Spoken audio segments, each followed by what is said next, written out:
and essentially the 3 generations thereafter, my grandparents, my aunts, uncles, and cousins, they were born and raised in Israel, the state of Israel, only have Israeli citizenship, and that is all they know. That includes my mum. Yeah. And my brother was born there as well, but it's my dad married my mum. My brother was born there, then they moved here, and I was born here. And so we are the only no, of course. Yes, thank you. So for a lot of the time, we were for most of the. You know what? That might drop. I'll show you how to do it. I could see you struggling. You know what you do? Just pull this hair. That will lift that up. Thank you so much. So there we go. Okay. So for a lot of time, most of that we were the only ones in the family with dual citizenship on my mum's side. Very recently, one of my cousins got married, and now he also has Danish citizenship as well, I believe. But for 3 generations, only Israeli citizenship. And I grew up in this system as a Jewish British Israeli, where I was raised within both the Jewish diaspora narrative and the Israeli narrative. We traveled to Israel since before I could talk, and we have history of going there a lot. So growing up, I was raised with this extremely specific narrative, a very pinhole view of what has happened and what is going on, and how essentially due to fear, we need this place, we have to have this place, we have nowhere else to go, and it's them or us. It's very much seen as a black and white situation. And as I was growing up, I began to start to question these what was seen as facts for me growing up, and it has slowly over time, it's a very slow process, learning to unlearn a lot of things that have been taught to me, but also to come to terms with the fact that this is part of my history, but this isn't something I agree with, this isn't something I side with. And I have come to the point, and I'm fortunate enough that even though my parents may disagree with me in a lot of things, we do have these conversations at home, and I'm allowed to have these conversations and to have these opinions expressed here, where I would very strongly now call myself an anti-Zionist, and I do not believe that the state of Israel is the answer, nor is it something that should be maintained from its inception. It put Jews first above all else, thereby displacing Palestinians, and the more I looked into it, the more I could see that there was a systematic oppression, systematic racism as well, and the treatment, and also absolute censorship within Israel that they try to also extend within the diaspora. And how do you think they do it in the diaspora? Okay, so this is very much through. I don't want to take you off your train of thought. So no, that's absolutely fine, and I really appreciate that. So, how it sort of occurs in the diaspora, and diaspora internationally, all over the world, anywhere where there is a cluster of Jewish population in the area. So typically, you have Jewish school systems. So, for example, I went to Jewish schools. I went to my local Jewish school. I went from pre-primary to primary to secondary. And throughout there is a really strong, of course you have the pride of being Jewish, and you have that to learn about the history and the story of the Torah and how that feeds into how we practice it today. But there is also an overlapping of Israeli nationalism. And this is over 3 generations worth of practicing, of fine-tuning this art, where it's to grow up in this system is to also praise Israel for what it is, as to being a safe place and for where we truly belong, and maybe one day we'll go and return there. And it's essentially the narrative has gotten to the point where to be Jewish is to support Israel. And that is the blanket statement that a lot of people outside of the diaspora and outside of the Israeli circles assume and see.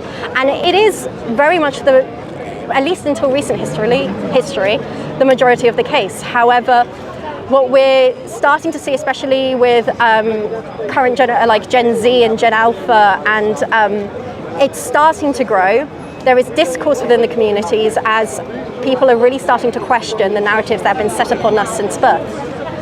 And we're seeing very much now that a lot of what we've been told as fact, as being raised in fear and fear being used to justify what is currently the state of Israel and the continued existence of the state of Israel. It's based on misconstruction, it's based on misleading, avoidance.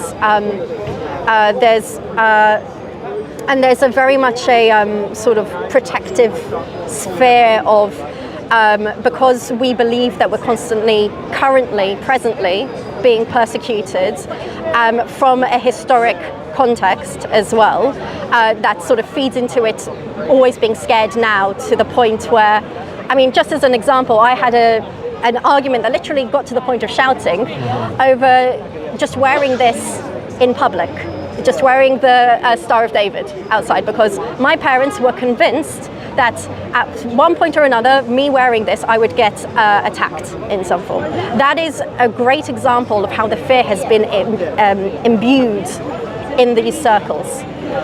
Have you had any comments about wearing that Speaker's Corner today? No. Okay. And I'll make it very clear. I also I went to my first in-person pro-Palestinian rally as well. I was in the Jewish bloc. Say hi to us if you're there.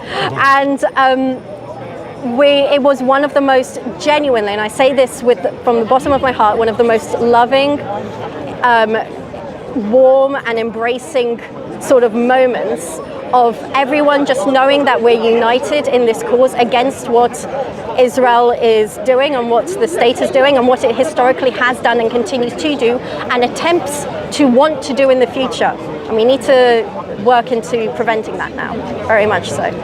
And I would say actually this was very much the starting point for me to really start to question things, because up until that point, for a lot of Jews, to be fair, we're not even told really about the Nakba. We're not even told about the Green Line. That's not something that is present in the conversation. So we are naive. So the people that don't know what the Green Line is. Mm-hmm. Fair enough. So the Green Line is what is currently establishes the current state of Israel with where the Gaza Strip is, the West Bank is, Golan Heights, and East Jerusalem got annexed in 1967, but this is basically the border of where the state of Israel ends and the stateless begins, let's say. And you have Israelis that have no idea what the Green Line is, and they're in settlements and they don't even realize they're in it. It's a very great example of how much the censorship works there. And that's due to a variety of reasons as well, because so for a lot of articles out there that are talking about what is happening to civilians in Palestine, in the Gaza Strip, or the abuse that goes on in the West Bank, or also the abuse that goes on in East Jerusalem, annexed, but it's still very much a secondary citizenship kind of attitude. A lot of these articles are written in English, and English is absolutely a language that is present in Israel. It's typically a secondary language to people, but people aren't extremely fluent in it, and so not having articles in Hebrew for them to read, to absorb, especially at a young age, makes it separates them from access to the narrative of what the government is imbuing upon them. Right. On top of that, there is, and you see this in the diaspora as well, there is a really strong sense of, because the fear is so strong and the it's them or us mentality is so present, you create a knee-jerk reaction of, when you are hit with facts, to just immediately deny it because your trust to the state is so true and is so present. And to question it, you face intense social stigma, and you face it incredibly so in Israel, but you also face it in the diaspora as well. And so, like, if you went to if you went to a local synagogue, because remember, to be pro-Palestine within the Jewish community is not stuck with this. It's not directly related to a specific level of religiousness. So you have different shuls for different levels of religiousness, which represents different levels of the community, for different parts of the community. It is an absolute mess of opinions in every single level, from Hasidic to liberal. You have people that are having tensions in their local communities of where they stand and where their opinions are, and and another thing we've got to be aware of as well is freedom of expression and freedom of press in Israel. So on top of social attitudes, if people are to get together to have a protest, I remember post-October 7th, and forgive me for not being able to talk about the facts specifically, they've come off my mind. But one of the very first anti-war protests in Israel that occurred required a Supreme Court approval, where it was the civilians trying to organize this protest against the police. Which is effectively the state. It's against the state as well. So, and what you can see multiple times is these blockades of skewing of the law to prevent people that want to get their voices heard against the social sort of default to try and get their voices heard, and then it's stopped by the police. There are some really fascinating videos actually of specifically on Instagram. It's All That's Left and the Radical Bloc Tel Aviv. Those are two great examples of seeing protests that are occurring that are anti-Netanyahu, anti-war, and pro-Palestine in its nature, where in the middle of their process you have citizens, other civilians, Israeli, who are just in absolute denial of the level of atrocities that are occurring to civilians there, because frankly speaking it's not shown on the news, and I can vouch for that. At home we have the N12 News. The N12 News, it's one of the Israeli channels. It's one of the main one, isn't it? Yeah, it's one of the popular ones. And post-October 7th, it was a great example of seeing how the narrative was only focused on the hostages, which is, I understand covering of the hostages. We are concerned about returning civilians to their families and making sure everyone is safe and no one gets harmed. Yeah. But the narrative was only focused on the hostages. There was no mention of civilian distraught within the Gaza Strip, of what was actually happening to the people there. It is generalized, and the narrative is created that everyone there is part of Hamas one way or another, and it's this dehumanization and vilifying that occurs, whether they're aware of it or not. And a lot of the times they're not even really aware of it because they don't hear the other narrative. They don't necessarily have access. The resources are there, but first of all, they're in English, like I said before, so it makes it more difficult to reach out, and you need to actively pursue it. There is censorship that very much goes on, and the shutting down of Al Jazeera is a prime example of how Israel lost one of the really great journalistic news sources to have direct access. We have one of the Haaretz journalists said on record how it was a disaster that Al Jazeera got shut down in Israel, because for them, Israeli journalists, it was their source of information to what was really going on inside the Gaza Strip that wasn't filtered through what the IDF was telling them. And it's really a manufactured result from the inception of the country and quickly establishing laws that put 48ers, that is Palestinians with Israeli citizenship, within the undisputed state of Israel, that have them be at a disadvantage to Jewish Israelis, and the effects that it's happening, again, Golan Heights, Gaza Bank, Gaza Strip, West Bank, and East Jerusalem as well. It's just consistent mistreatment and supremacy of Judaism that is there as a Jewish state. And that sort of led me to the decision that a lot of Jews are starting to see themselves, including in Israel as well, that just the current treatment is not the answer. It's not right. It's not the solution. It's not the long-term solution. It's not the short-term solution. And to create a place where equal rights and just equal humanity. This is very basic stuff. that if you speak to certain Israelis about it, or certain Jews about this as well, and even those who aren't, but are in the Zionist headspace, speak to any Zionist about this. When you give them certain facts like how Israel has illegally used white phosphorus, which is a banned substance within the Gaza Strip during the October 7th and historically, and it's a war crime that they've done so, and that the Human Rights Watch and Amnesty International have shown this to be the case, their knee-jerk reaction is to deny. So just for the crowd, the white phosphorus is something that when you drop it, it literally melts the skin. And burns to the bone, burns past the bone. And what's also tragic about it as well is that even if you survive these excruciating burns, you get cancer in the long term. So you're plagued with the effects of white phosphorus as soon as it comes in contact. Wow. And specifically, it's important to note that they were using it in highly densely populated civilian areas, which is another war crime on top of the war crime of using it in the first place. And so the denial of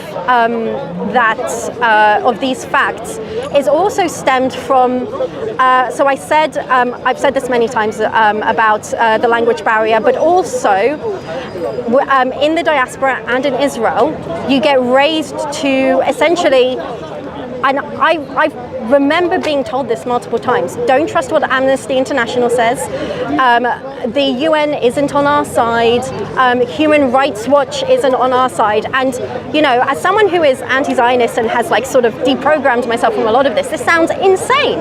It's absolutely ridiculous. These are humanitarian, non-profit organizations, and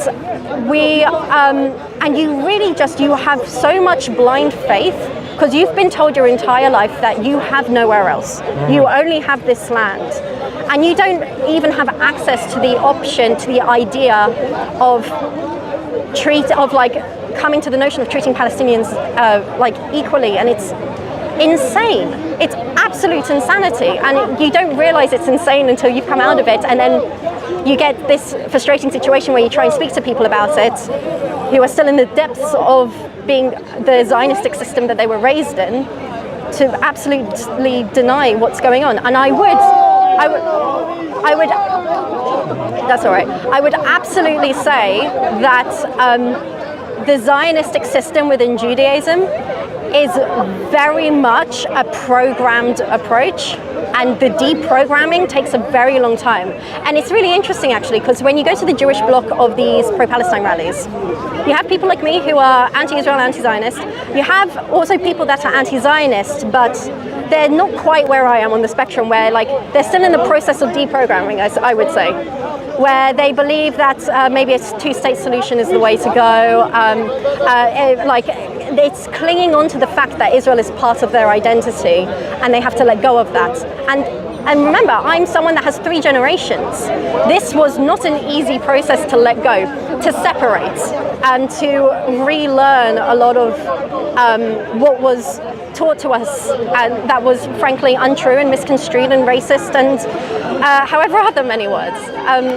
And when it comes to people that were raised in this process, I would definitely say as well, again, we're going on a tangent a bit, but I would definitely say that it's absolutely, people can unlearn and relearn what Zionism really is and what it truly stands for, and how nationalistic and racist this approach is.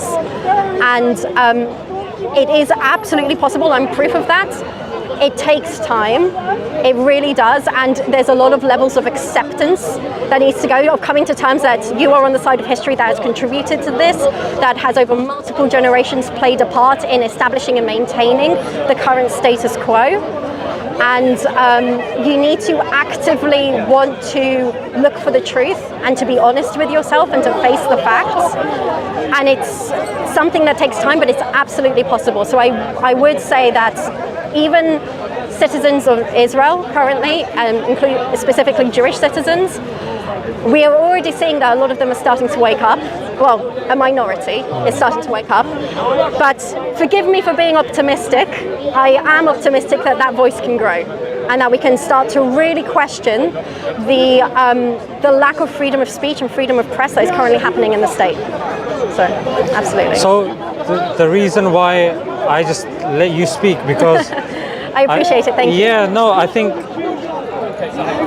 don't think what I would have said would have been any beneficial than what you were saying, frankly. You covered everything very nicely, and it's a point of view and a perspective that we're in desperate and dire need of. And for me to just unnecessarily be jumping in, I think would have been an injustice to what you were saying, because frankly, that was a breath of fresh air, and we'll continue kind of. I'll hit you back with some questions, but I think it's important for people to realize that when it comes to these discussions, speak when you need to speak. Otherwise, if someone else is speaking sense, it doesn't matter who it is, you let them speak. And there were a lot of things that you mentioned. I think it was very fascinating, especially your view of how the lack of education is being proliferated in certain kind of places, in certain communities. It's selected history. Yes. And it's very biased, and it's done with intent.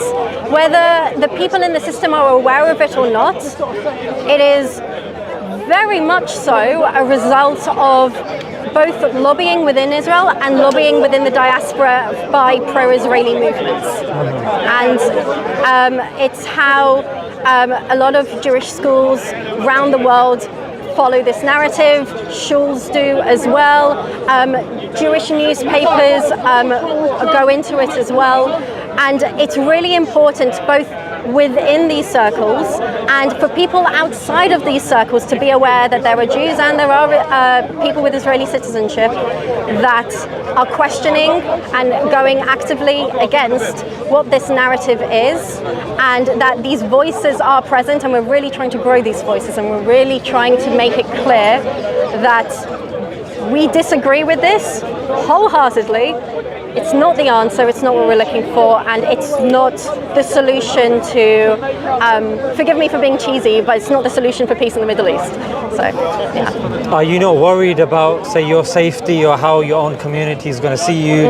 What has been their reaction to you? Okay. Because a lot of people are kind of afraid of going against the narrative of their own community. Absolutely. And that is definitely one of the stigmas that for anyone who is starting to ask these questions themselves in these communities, that's one of the first things you face. Because when you first start to have these opinions, it feels incredibly isolating. You feel like you're the only one, and there's no one else out there.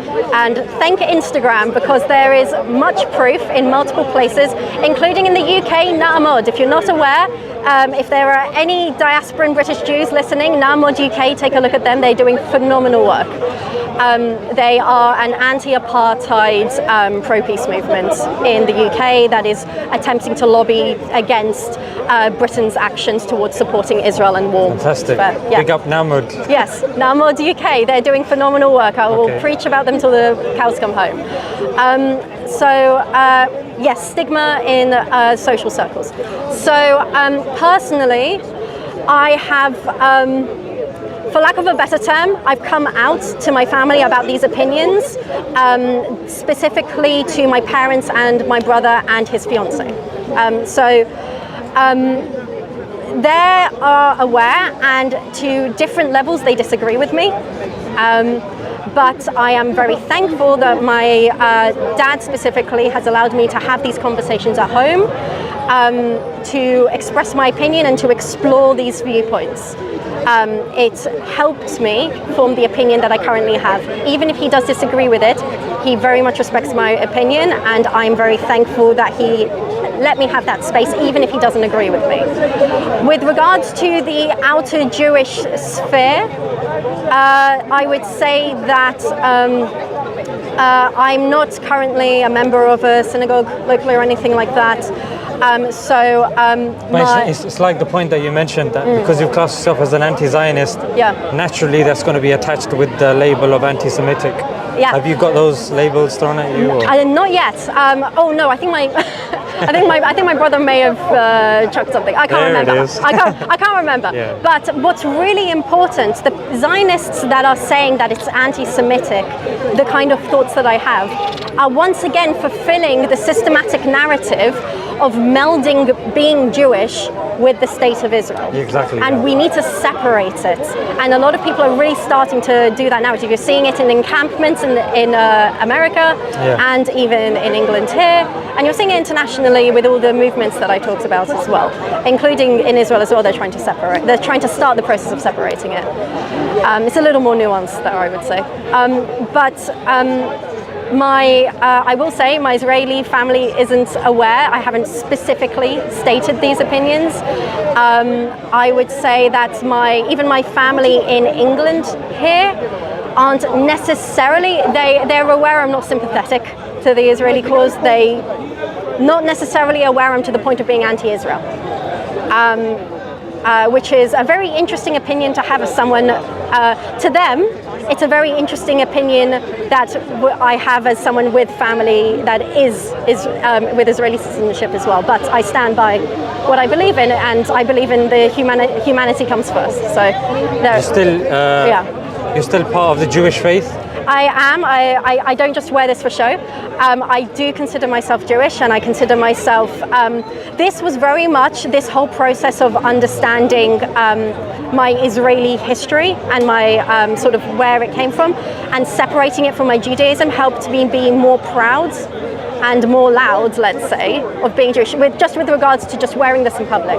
I make sure to wear this outside to continuously prove that, you know, the world's not out to get us. We're not going to get attacked. I'd like to think we're not going to get attacked on the street. And yeah, exactly. And I've proven this to be the case for long enough now that this idea it's more about the idea of fearing. The idea of being feared than actually being hated. The idea of being hated than actually being hated. So it's just, especially with Ashkenazi Jews, there is a very strong history of mistreatment, displacement, resettlement, and pogroms and such. And with both sides of my family being Ashkenazi Jews, there is a very strong narrative that got fueled into the Zionistic movement, because Zionism, when it was created, was within the European area, I believe. And this sort of colonialism attitude was inherited by sort of the British attitudes that were happening at the time, and it created this, like, what was seen as this is the only solution to bulldoze whatever's already there, rewrite the narrative and history that there was no one there, it was barely present, we made the lands green, or however the statement went. Yeah. And it was, and to the point as well, I think this is very important to mention, it is the Nakba's not only the Nakba's not covered in the diaspora, it's also not covered in Israel, but it's also within I think it's also like looked negatively on if Arabs are to mention Arabs within these territories are to mention anything with relation to the Nakba. It could hinder them getting Israeli citizenship, even if they don't agree with the state of Israel. Israeli citizenship is needed, first of all, to vote for the lands that they're under, but also to get access to work and access to borders into these territories. So that's one of the reasons that they would be applying for citizenship and are applying for citizenship. The Israeli Ministry of Immigration and such purposefully delay and prolong these applications, with East Jerusalem being a really prime example. Only 5%, please correct me if I'm wrong, I believe this is correct, only 5% of Arabs in East Jerusalem, which has been annexed in 1967. They are under the state of Israel. They have the right to apply for Israeli citizenship. Only 5% have been accepted since the inception of since the annexing in '67, which is ridiculous. And when you look at even recent history from, like, I want to say mid-2010s to 2021, only 36 applications that over this period of time got accepted. And you have a wide variety of reasons. You need to not, and it's somewhat, let me just say the reasons are stupid. You've got, if you failed your Hebrew proficiency test, that's going to be a negative.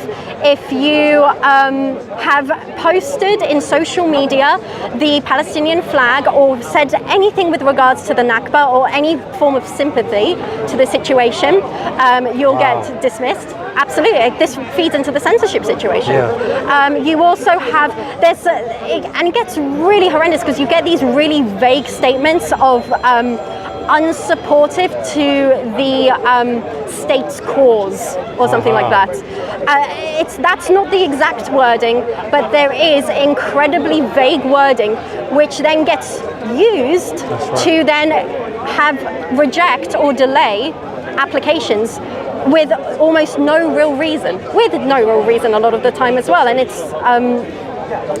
it's just really horrific to see. This is a great example of how the Zionist state is supposedly, these people should have right to this citizenship and be treated as equals, and they're not.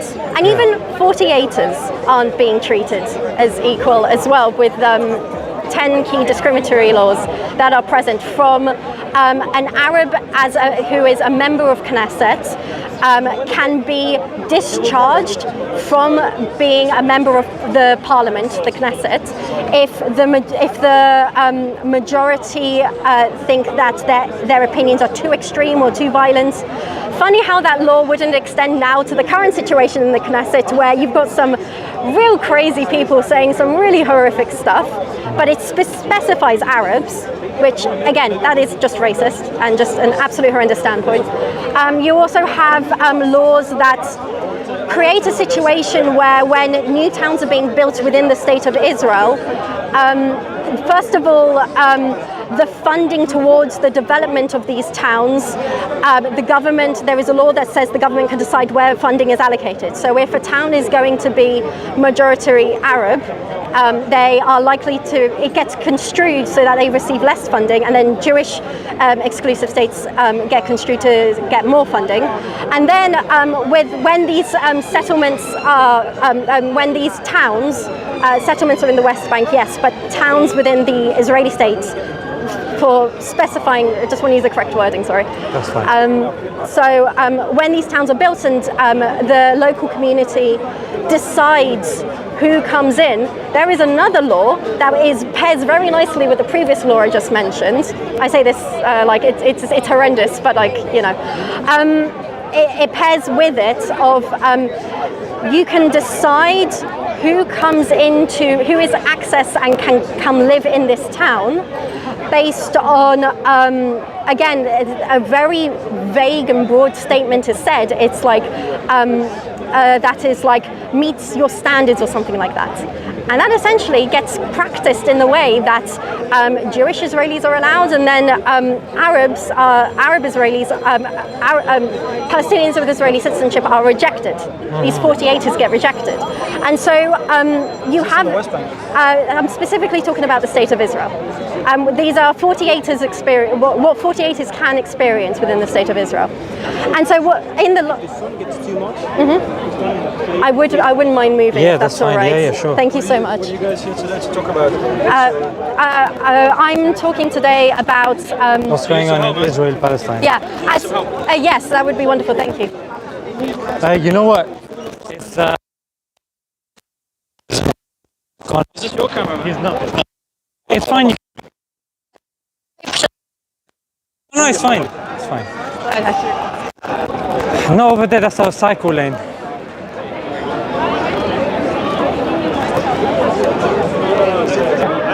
No? No worries. I'll let her down. There you go. Oh, She's bringing sorry. your cameras. Okay, thank you. I was looking up for you because the song was a bit... Yeah, I was starting to feel it. I really appreciate it. Thank you. Okay. And plus, be careful. You know when you're pointing it to the door, you're going to see a lot of fitna there. And then blurring and all that becomes a nightmare. So be cautious about that. Yeah, sure. Okay. Where were we? You were talking about the 48ers. Yes. So because of those two laws, just as an example of settlements, living spaces, and a reality is created in the long term where you get Jewish towns that have a very stable and sustainable amount of funding, are very much like well established and well funded, and access to greater resources. The kids in these areas have access to greater resources. And then in these Arab towns, they had less funding from the establishment, so resources of what is available within the community are much more strained and limited, which then affects the access to opportunities and work and such in the area. And that means that these children grow up with a much more difficult access to these opportunities and such. So it really is a great example of how it's systemic in nature within the state of Israel itself. And yeah, so that's just a great example. And there are other laws as well that set examples, from the lack of a right to return to service in the army, to whether you can have dual citizenship or not. There is a real double standard of Jews being allowed dual citizenship, me being a great example, and people in East Jerusalem, for example, if they have Jordanian citizenship, or people in the West Bank have Jordanian citizenship, they cannot apply for Israeli citizenship without removing their citizenship from Jordan. And that is an incredibly difficult thing to do, to put yourself in for the queue of maybe getting it, so that maybe you could get some more work opportunities and get access to just more opportunities. Because yes, like, they don't agree, a lot of people in these areas don't agree with Israel, but this, and unfortunately for them, this Israeli state is the place where they have access to work, access to a salary, and that's even the same in the West Bank, which is such a can of worms with regards to the border detailing, about how, yes, we have hundreds of border controls in the West Bank, but in the Gaza Strip, you've got people queuing up from like 4 a.m. just to try and get to work at 8 or 9, and then they have to get back within a certain point, within a certain time, to the border and be registered that they have returned, or they will risk losing their right to enter into work. That's the question. Sorry to interrupt. Do you support a two-state solution? My personal opinion is that I believe, considering what Israel as a Jewish state has been founded on, and from how it's from the get-go oppressed and placed its Jewish citizens first, I completely disagree with that approach. It's not an equal approach and never will be. And the result of the current government is kind of not really a surprise when you see how it was founded. And so I personally believe that I need to get the order right. One state that is secular and democratic, I think is the best approach. And specifically, Palestinians must get a right of return, get rid of that 1950s law. And this may be grey territory, but this is my opinion, that people such as my family, who only have Israeli citizenship, it's the only land they know, it's the only land they've ever been on, I think they should have a right to remain in this Palestine state as well. What if they were living in the house of somebody who was kicked out? Then I definitely think that we need to, when it comes to those kinds of situations, I think we need to hold everyone that has practiced in these misdeeds accountable. They need to be taken to court, they need to be tried. I think perhaps there are people there that have dual citizenship, and perhaps in those cases maybe they can get a visa, and if they want to, maybe apply for citizenship, but they won't get citizenship by default. Palestinians, I think, should have the right to apply for citizenship by default because they were displaced by this state. And that's, broadly speaking, where my opinions lie with that. from what I understand, most Palestinians and most Jewish Israelis in opinion polls, they don't support a two-state solution. They Yes. reject it Yes. by quite a good majority. Yes. And not only that, I would love to see one single democratic state as well. But do you not think that might create some sort of gigantic civil war? Because a lot of Palestinians and Israelis wouldn't support that. They'd be No, of course. They'd be So- willing to go into violence. And, Yeah. So It's like a whole- okay. Yeah. Let's go down this route. Ideally, I don't want to see like an ethno-state, like a Jewish ethno-state or an Islamic state, but it might be the most. The whole international community supports two-state solution. It might be the most realistic, Well, right, for now. no, but I would say a two-state solution is people that have not lived in the country, as the poll you stated suggests. It's from people that aren't experiencing what's going on. I would The poll argue. was done of Israelis living in Israel and Palestinians. Yes. So, But they disagree with a two-state, right? right, okay. Yes. So what I'm saying is the narrative outside of this land that the two-state is the only Oh, I see, solution. yeah. That's a misconstruction. I would argue that what can be seen in the West Bank, where you've got areas A, B, and C, IDF militant force overseeing justice and stability in the area. I would argue that this is kind of a proto example of what a two-state solution would be, and my goodness, does it fail? Because not only is there no true independent government there, Israel would never relinquish that control because they fear the consequences of their actions. Demographically, if they had a one single state, there'd be a majority Palestinian Arabs, right? And there's a sort of many on the Zionist right, they're quite concerned Yeah, about the and population. that is a perfect example of, like I said before, of how this feeds into the fear of it's them or us. We must fight for what we have, and for a lot of people there as well. It's like I'm okay to not think about it because I'm in the fortunate position of being on the side of the oppressor, not the oppressed. But it's one of the things that really needs to be challenged. First of all, that narrative that Israelis are raised in needs to be challenged, and the re-education and a real apparent of facts needs to be stated. And number two, and this might suck, them realizing this and getting to the point where you've got to learn to trust. And like, if there is no trust that this other side will treat you humanely, how on earth do you think you're going to even get a two-state solution? You know? Yeah. Because right now the Likud party, they don't want it either. Arabs are not interested in two-state. Yeah, neither is the Likud party. They don't want it either. They would have been willing. By all means. They've made it clear. Netanyahu's made it clear. Ariel multiple Sharon times. pulled out of Gaza. He was- I always get confused when there's And multiple also, do you voices. support boycott, divestment, and sanctions movement? Yes. Can I ask, because I'm much more sympathetic to your viewpoint, but on this, do you not think it's a bit hypocritical? Because, for example, the United Kingdom went into Iraq. According to Lancet, very prestigious medical journal, about 1 million Iraqis dead because of that war. Right? That's not just a random figure. That's like very respected. So Britain has done far more damage than Israel did in the last. To compare and you is don't wanna not to boycott the United justify. Kingdom. I would say to compare is not to justify. Why Why would would talk about say boycotting the United Kingdom and the United boycotting Israel? But I never hear talk about boycotting Egypt, United Kingdom, Britain, Okay, well- United States. They've done a lot of Okay, so terrible things as well. I will argue that currently, yes.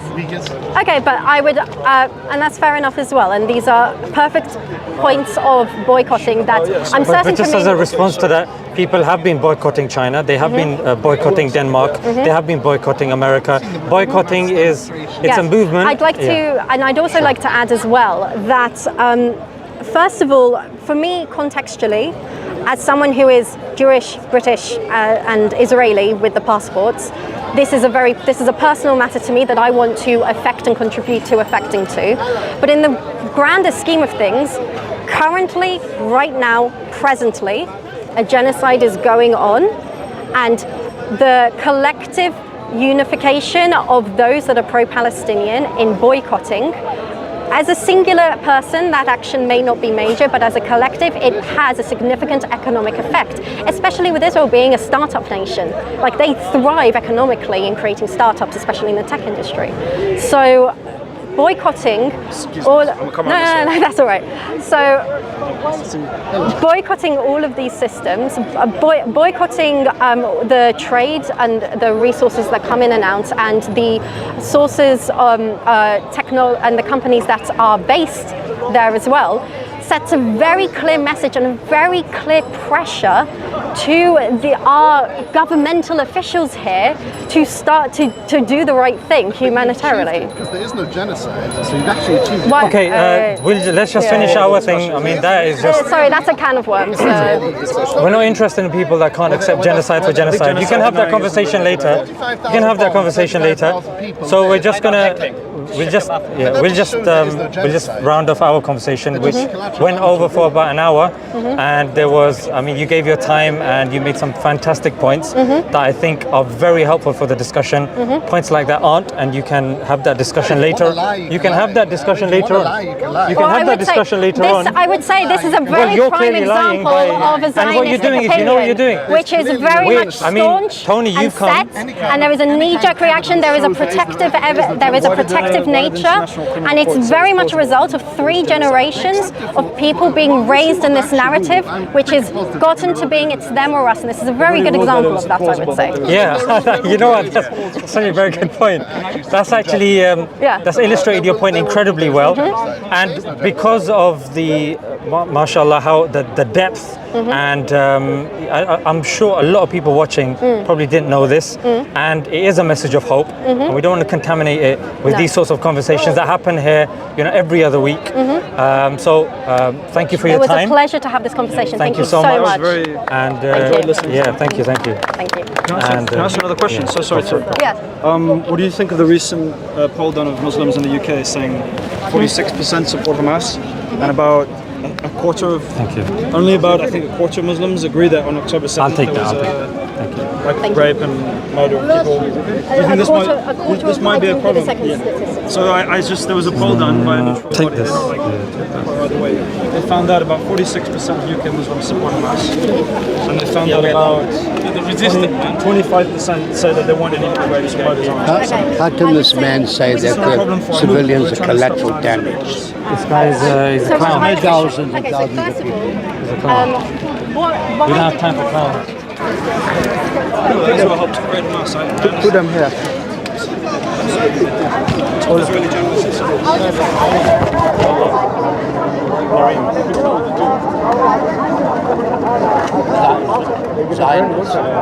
They just there to trigger. How would you explain the whole saying religion? Are you going to say there's some people Jews and this could be interesting.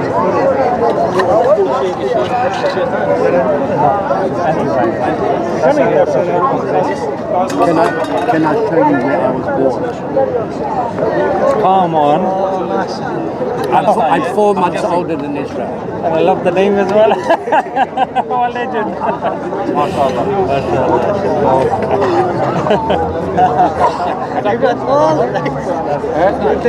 Yeah, it was mostly me listening. Which is good. Just needed to keep back a little bit. I have managed to have sensible conversations. Maybe next time because it's good to have juxtaposition. There are, but that conversation was so good, and he was taking us all the way back to square one. The genocide thing. You know when you're questioning everything, it's not a genocide. Even it's not even like Netanyahu himself admitted. You know what? It's within our national interest to provoke Hamas. He said this in the report. I mean, to start pulling out these references, it's just going to undo this. So it's good. I think it's going to do this. It was too good. But maybe in the future another one, because I'd like it costed something if we don't want to have one state. I'm in the two states. I think we could say some things. You said they don't want this state. Sorry? They don't want it. I mean, I prefer one state, a Palestinian state. But I want what's fair is and I think the one state idea. How would you call it a fair when if you invite me to your house, you have a fight, and you have an external third party come there, look, I'm going to divide the house. How does that make any sense? I'll leave you to it, Yeah, very nice. Next time, do you understand? South Park. I will. Send me the episode and the season number. I'll send you the link. South Park. The cartoon. What's the name? How? T-A-L. Okay. Next time. I take your point, but my point is, if that happened now, but this happened 75 years ago, and I want to China in time,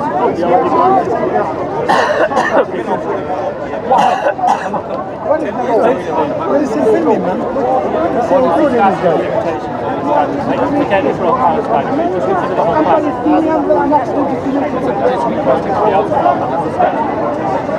I wouldn't support it today.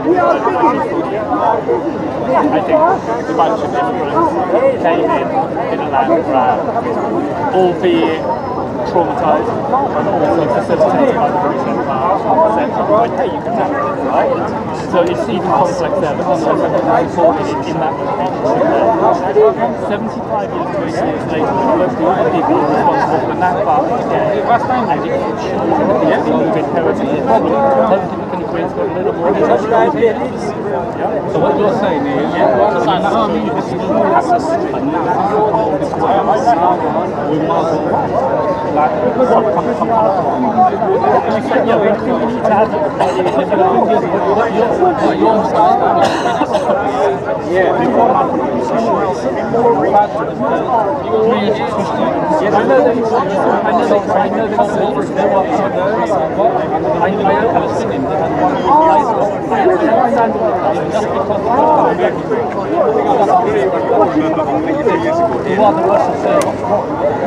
I'm not saying the West should dictate. I don't think the West should dictate. What I'm not saying is, I think we need international law. I like that we work for all people fairly. MashaAllah, really a podcast. I like international law. From Newbury, which is West next to Reading, so that's familiar. But anyway, so all I'm saying is, just forget it takes originally. The world on a wider scale, what the limitations